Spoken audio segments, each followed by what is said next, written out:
Espace TV, le 22h.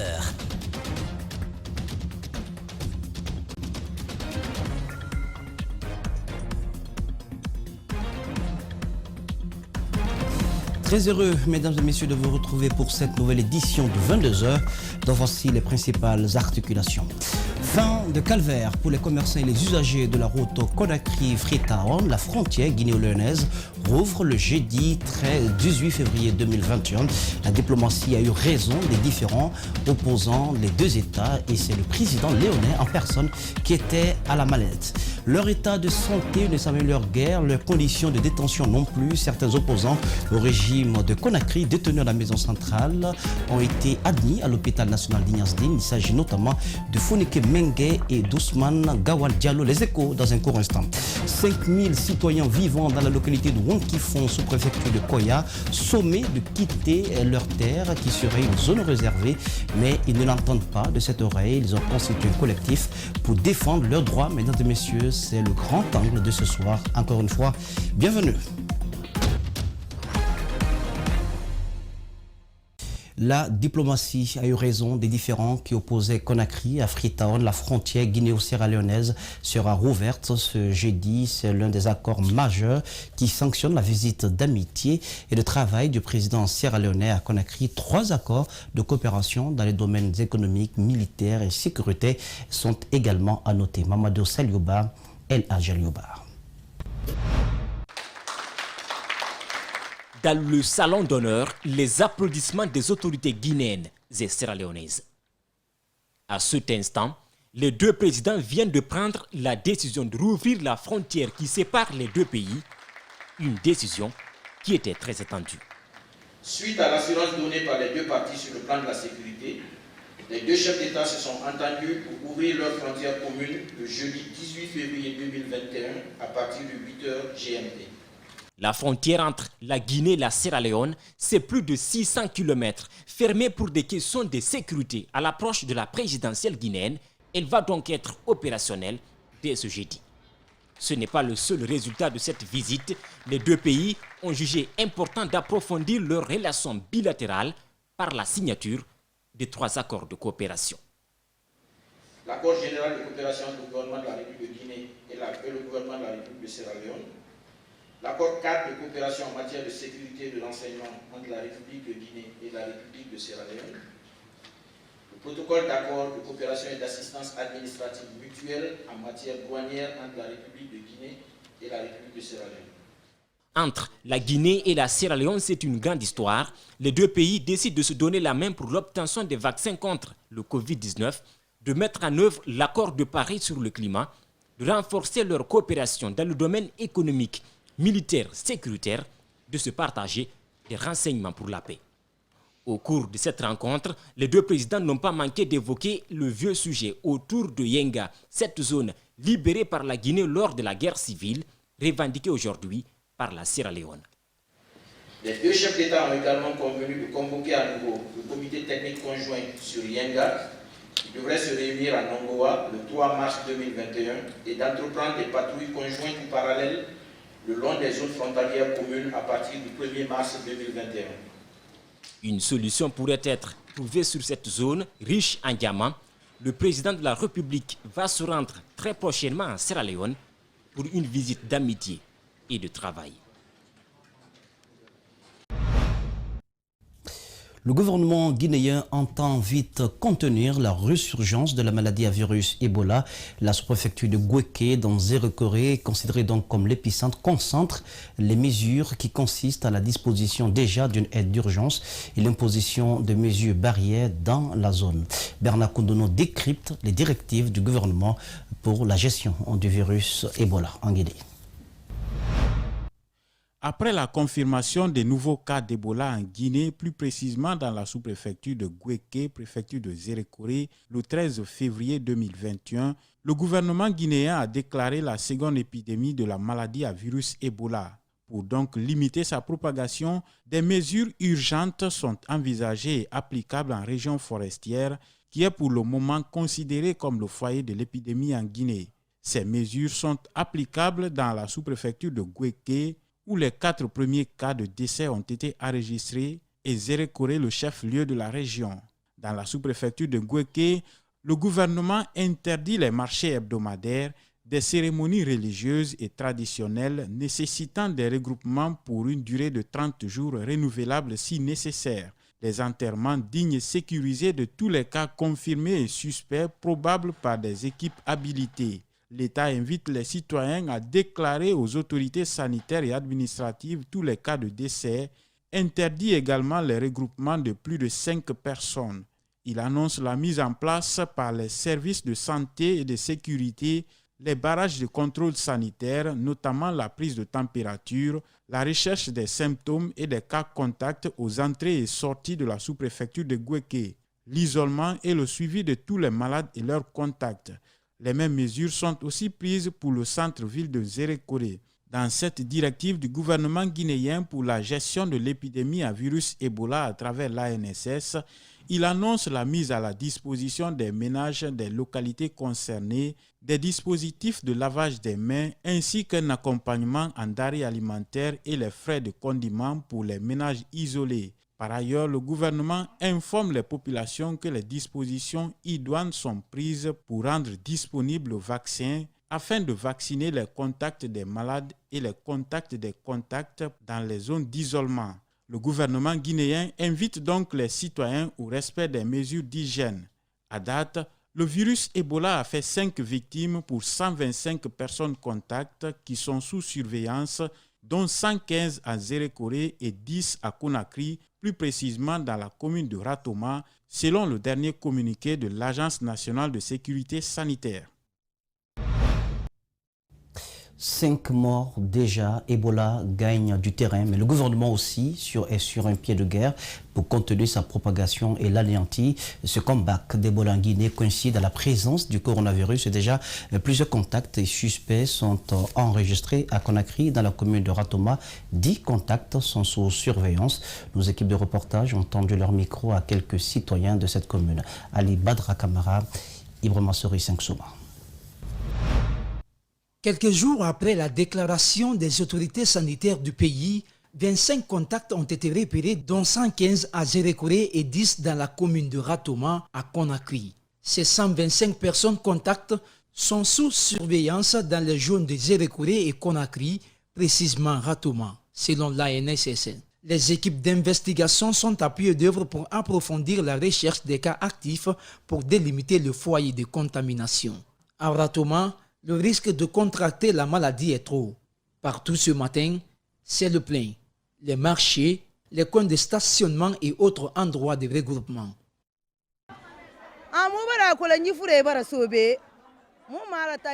Maintenant que nous sommes au courant, nous allons tout faire pour se protéger pour ne pas que nous contractions la maladie. Ici, désormais, nous allons nous laver les mains avec de l'eau de Javel tous les jours.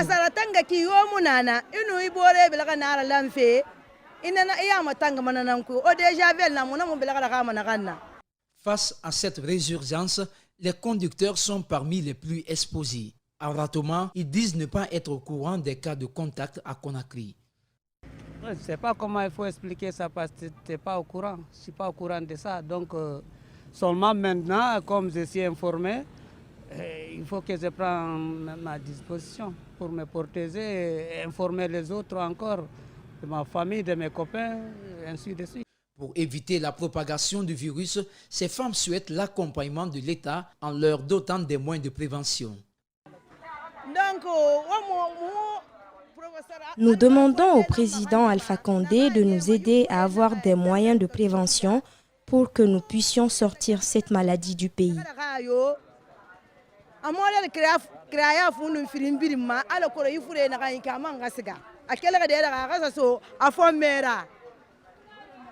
Trois personnes sont prises en charge dans les centres de traitement de Zérékoré et Conakry. Les 25 contacts seront suivis pendant 21 jours, la période d'incubation. Oumar Silla, communément appelé Phonique Menge, a été évacué d'urgence à l'hôpital Lignasdine ce lundi. D'autres détenus y sont également alités. Il s'agit de Selou Baldé, Ousmane Gawal Diallo, dont les conditions de détention ont été durcies ces derniers temps. C'est d'ailleurs ce qui expliquerait cette cascade de maladies à la maison centrale. Mamadou Kalisso, Abaka Keke Bangora. L'état de santé des acteurs de la société civile et leaders politiques détenus à la maison centrale de Conakry se détériore. À l'hôpital Ignace Dine, ils sont nombreux à recevoir des soins. L'un des avocats du collectif qui les défend s'inquiète. Nos clients sont vraiment malades. Demain, Fonke Mangé, qui est aussi malade, doit être à l'hôpital. Honorable Selou Baldé, qui s'est battu pour tenir. Finalement, demain, il sera en cardiologie parce que ça commence à lâcher. Honorable Elhadj Chérif Baldé, on n'en parle même pas avec l'âge et le poids de la maladie. Vraiment, je suis très inquiet, le collectif est très inquiet. Ces derniers temps, leurs conditions de détention à la maison centrale ont été durcies. Ils ne peuvent plus recevoir des visites ni pratiquer le sport. Une violation grave et flagrante du Code de procédure pénale, dénonce Maître Salifou Beyavogui. Depuis que les dossiers ont quitté Dixine pour le tribunal pour enfants, ils n'ont droit à aucune visite. Comme si ils venaient d'être lourdement condamnés, comme s'ils étaient en train de purger. Même ceux-là qui sont condamnés ont droit à la visite de leur famille. Dans le Code de procédure pénale, lorsqu'on veut empêcher un citoyen d'accéder à une personne qui est privée de sa liberté, c'est une décision qui est prise par le juge d'instruction, par exemple. Si tel est le cas, cet isolement ne peut pas dépasser 10 jours au maximum. Le collectif a décidé de suspendre sa participation à cette procédure pour protester contre ces manquements. Malheureusement, la situation s'empire. Des détenus sont extirpés de leurs cellules pour être interrogés et jugés en l'absence de leur avocat. Pas plus tard que le vendredi, un procès expéditif et punitif a été organisé à la cour d'appel pour le tribunal pour enfants. Nous, collectif des avocats de la défense, nous nous insurgeons contre cette pratique. Nous rejetons ces décisions de condamnation. Nous applaudissons pour les décisions de mise en liberté parce que nous pensons que ce sont des dossiers qui sont vraiment vides. Plusieurs détenus sont décédés récemment à la maison centrale de Conakry dans des conditions non élucidées.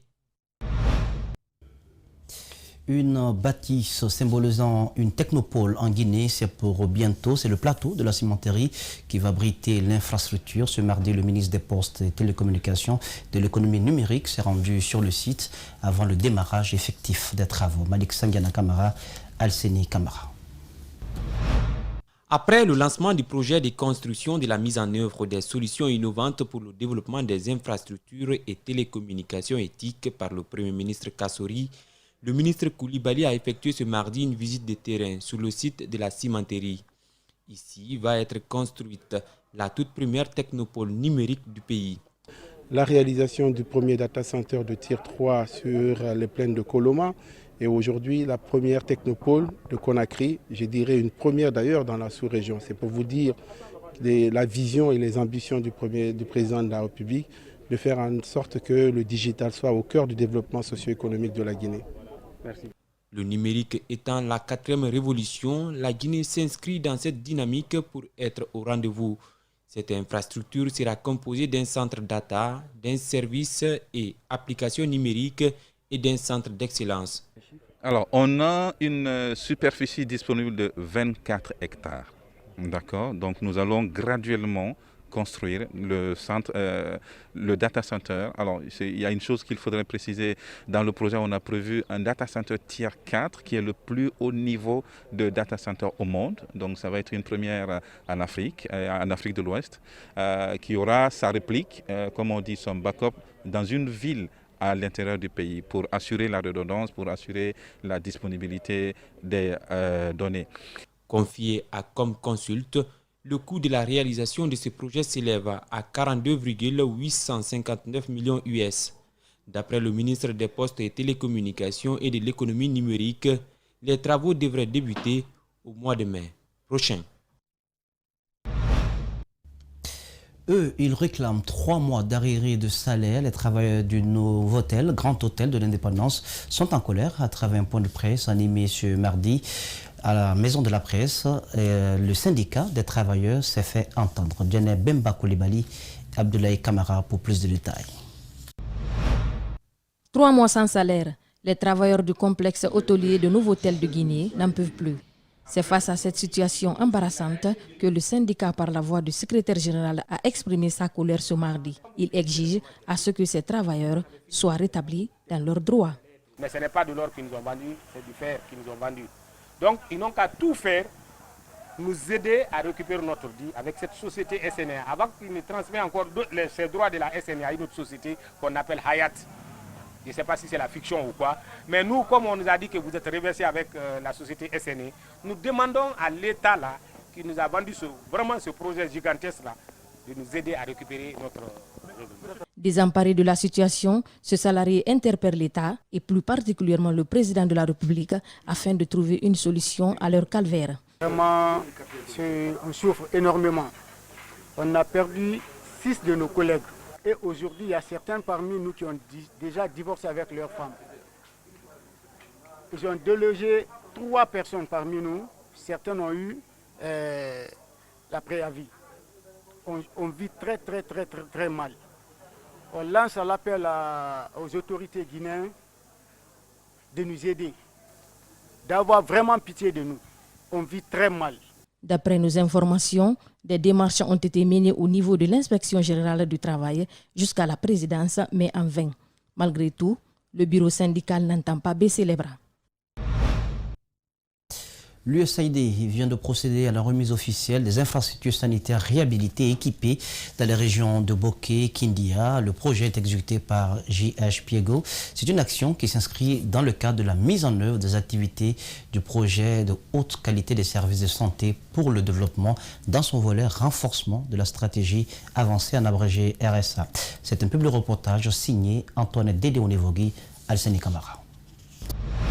Financé par l'USAID et exécuté par JPAEGO Guinée, ce projet vient soutenir les actions du ministère de la Santé à travers la Direction nationale des établissements hospitaliers. Il s'agit de la réhabilitation et de l'équipement de 3 postes de santé dans la préfecture de Bofa. Ce don du peuple américain permettra d'améliorer la qualité de la prestation de services de santé maternelle, néonatale, infantile et adolescente de la localité. L'USAID est rassuré que les infrastructures rénovées et ces équipements vont servir à renforcer les capacités et les services de maternité. Nous vous rassurons que notre partenariat et notre coopération avec la Guinée se poursuivront dans le secteur de la santé. Ces travaux ont consisté spécialement à la réhabilitation des bâtiments principaux, des blocs de latrines, la fourniture d'un éclairage solaire et un important lot de kits sanitaires pour assurer un démarrage effectif des activités. Donc notre souhait le plus ardent est que partout où ces infrastructures ont été réalisées, nous souhaitons que les enfants soient vaccinés à 100%, que les femmes enceintes utilisent ces services, qu'il n'y ait plus aucun accouchement fait dans des conditions insalubres et que si une femme a besoin de référence, que la structure puisse les aider à aller à Bofa ou au niveau régional. Le projet AGSD, en plus de réhabilitation des structures sanitaires, contribue au renforcement des capacités des prestataires de services de ces structures à travers la formation, l'équipement en matériel nécessaire à l'offre des services de santé maternelle, néonatale, infantile et planification familiale de qualité. De Doubreka Centre, en passant par Khorira et Mamia dans Tuniefili, les autorités locales ont accueilli et apprécié le geste. Ils promettent d'en faire bon usage. Mais aujourd'hui, on est fiers avec franchement nos partenaires qui nous aident pour développer notre communauté, notre collectivité. Nous sommes prêts à nous sacrifier pour sensibiliser la population afin de rendre heureux notre poste de santé. Je peux vous rassurer que tout ce qui a été vraiment remis au niveau de la structure sera utilisé à bon escient.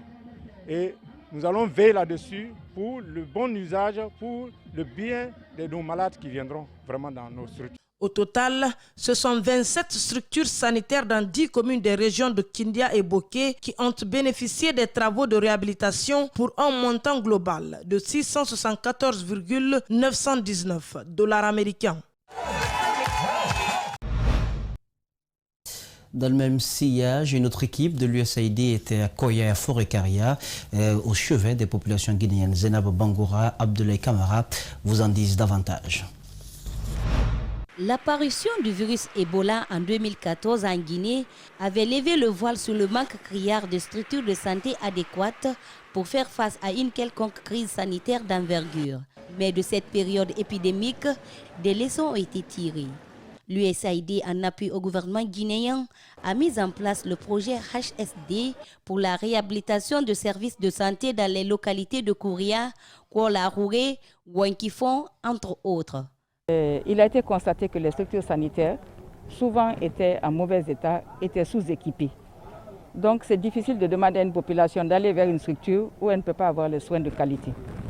C'est dans ce cadre que nous avons réhabilité 27 structures sanitaires, dont 6 pour la préfecture de Koya et 11 pour la préfecture de Zérékoye. À Forêt-Karia, ce sont 3 centres de santé qui ont été rénovés et équipés.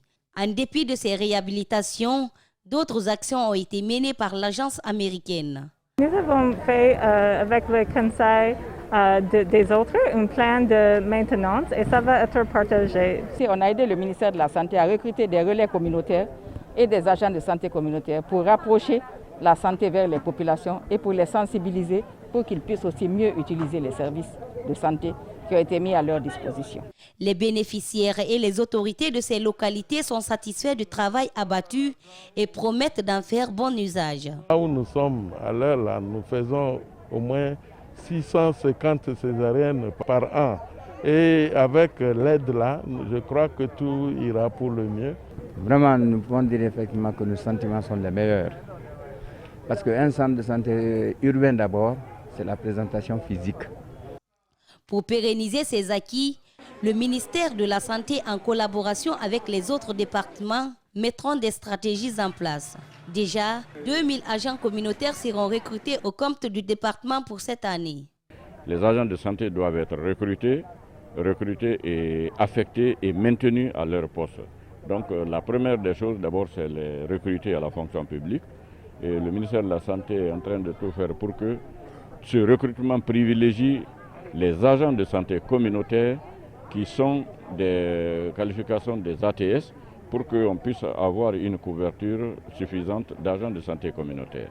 Ce don du peuple américain vient combler le besoin en services de santé de qualité dans les localités enclavées du pays.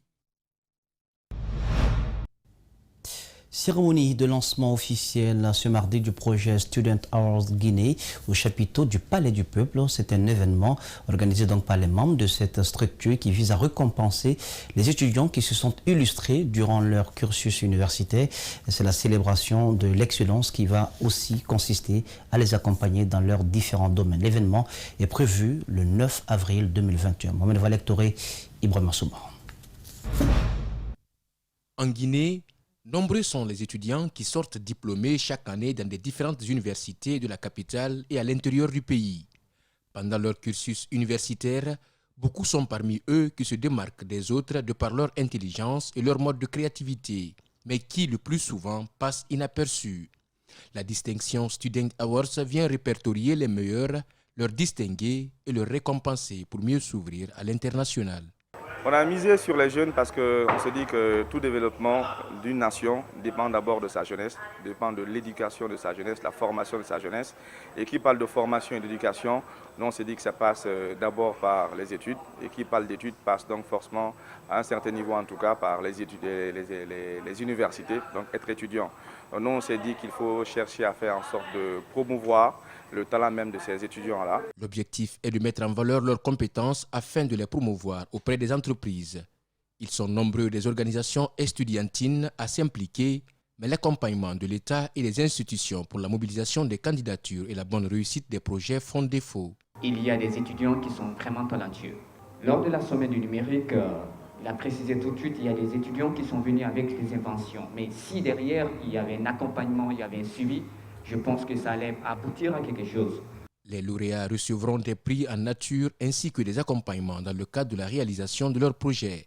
Les critères de sélection sont simples. Au niveau de chaque catégorie, il y a des critères de sélection qui vont avec. Donc c'est ce qui fait qu'on a essayé de cibler un ensemble de critères. Ça dépend d'abord du parcours de la personne, de ce que la personne a eu à faire comme création. On essaie de frapper à toutes les portes pour mobiliser des ressources afin que ce projet puisse se passer dans de très bonnes conditions avec l'imagination que nous espérons. Mais pour le moment, certaines portes sont ouvertes et d'autres ne le sont pas encore, mais on insiste, on va continuer de frapper à toutes les portes. L'événement Student Awards cible un ensemble de critères et de catégories afin de célébrer l'étudiant guinéen sur le plan intellect et le promouvoir sur le plan managérial. Rendons-nous à présent à Pita, dans la sous-préfecture de Massy, dont le développement est au cœur des préoccupations de ses filles et fils ressortissants. Après le collège-lycée public, un laboratoire biomédical ouvert il y a quelques mois, une école coranique de 6 salles est sortie de terre. Le coût de réalisation est estimé à 750 millions de francs guinéens. La bâtisse a été inaugurée dans l'Allégresse, dans le secteur précisément de Théoloy. Il s'agit donc d'un compte-rendu signé Alpha Ousmane Ba. 750 millions de francs guinéens, c'est le montant mobilisé entièrement financé par les fils ressortissants de Massy pour la construction de cette école coranique de 6 salles de classe. C'est un projet lancé en 2011 qui vient d'être inauguré en partie. Les autres infrastructures vont suivre également. Le coût global de l'ensemble des travaux engagés est estimé à 2 milliards 600 millions et poussières. La vision des populations de Massy est noble. Pour garder les enfants, ceux qui n'ont pas la chance d'aller à l'école, de construire une école islamique pour la mémorisation du Saint-Coran.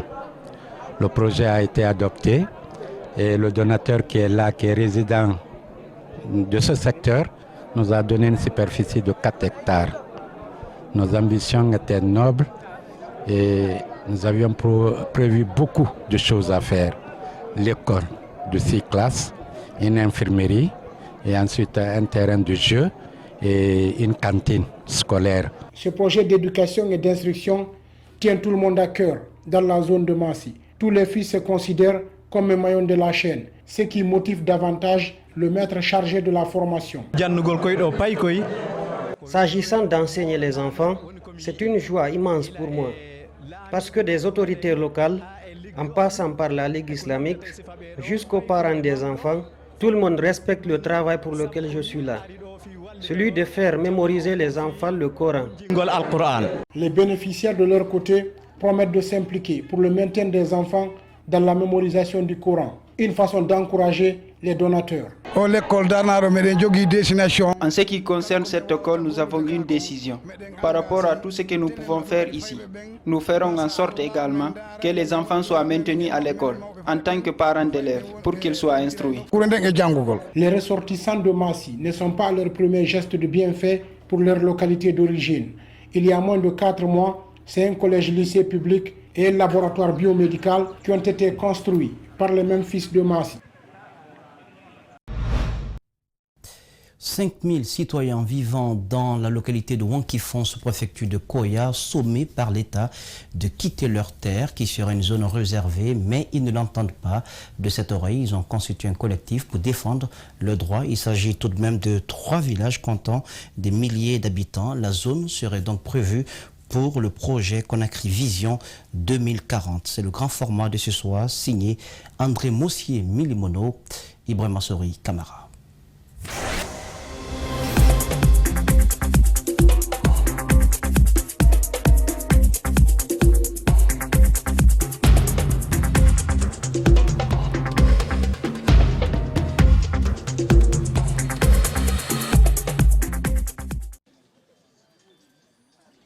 Nous sommes dans le district de Donéa, dans la sous-préfecture de Wankifon. Les populations de ce village qui ont longtemps vécu dans la tranquillité vivent désormais la peur au ventre. Leur village est visé par une opération de déguerpissement et l'arrivée du bulldozer sur ces lieux n'est qu'une question d'heure maintenant. Un village complet et son contenu, 16 autres secteurs avec plus de 5000 personnes seront impactés par ces opérations de déguerpissement. L'inquiétude est grande chez les populations concernées.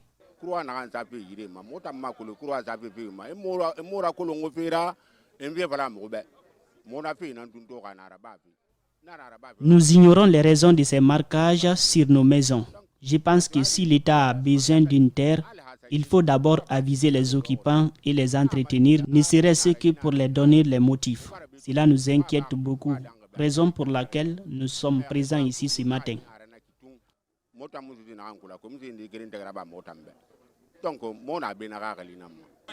Pendant ce temps, les villageois forment un collectif pour s'opposer à tout déguerpissement. Nous n'avons nulle part où aller. C'est ici que nous connaissons. Nous sommes nés et avons grandi ici. Nos époux et nos enfants également. Que le gouvernement laisse ce village tranquille. Cette femme a récemment perdu son mari avec lequel elle vivait ici dans cette maison. Avec ses 2 enfants, tout leur espoir est désormais dans cette maison qui sera malheureusement cassée par les agents de l'habitat.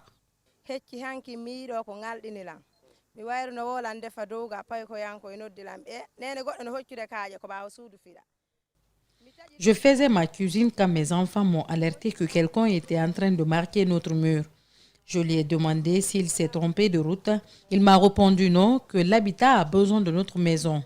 C'est pourquoi il est en train de marquer. Ils étaient au nombre de 6.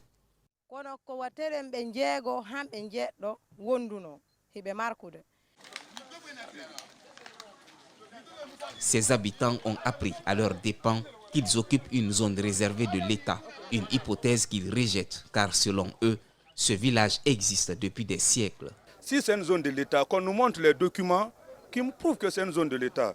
Mais si ce n'est pas une zone de l'État, qu'on nous laisse tranquille, c'est ce que nous demandons. Donéa n'est pas la seule localité concernée par cette opération. Farania aussi, où nous nous sommes rendus. Toutes ces maisons que nous dépassons en cours de chemin sont visées par la casse.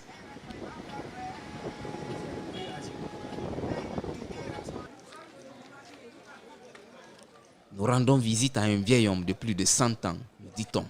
Il vit ici depuis la période coloniale. Et selon lui, de toute sa vie, il n'a jamais été question de zone réservée dans ce village. Il n'est donc pas prêt à quitter sous aucun prétexte.